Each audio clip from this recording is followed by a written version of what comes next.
Barselona Real Madriddan ko'ra ozroq futbolchi sotib olyapti deyotganlar diqqatiga.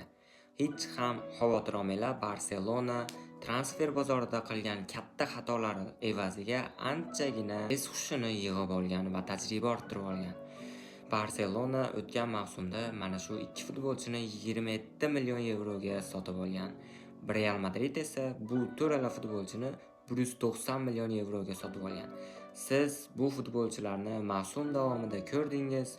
Real Madridni bu 4 ta qimmatga olgan futbolchisi va Barselonani 2 dona 27 million yevro evaziga olgan futbolchilarini qaysi biri ko'proq foyda keltirganini o'zingiz juda ham yaxshi ko'rdingiz. Shuning uchun hech ham ko'nglingizni cho'ktirmang. Barselona bitta transfer qilsa ham bu transferlar bozorida aqlli va yaxshi transfer qiladi.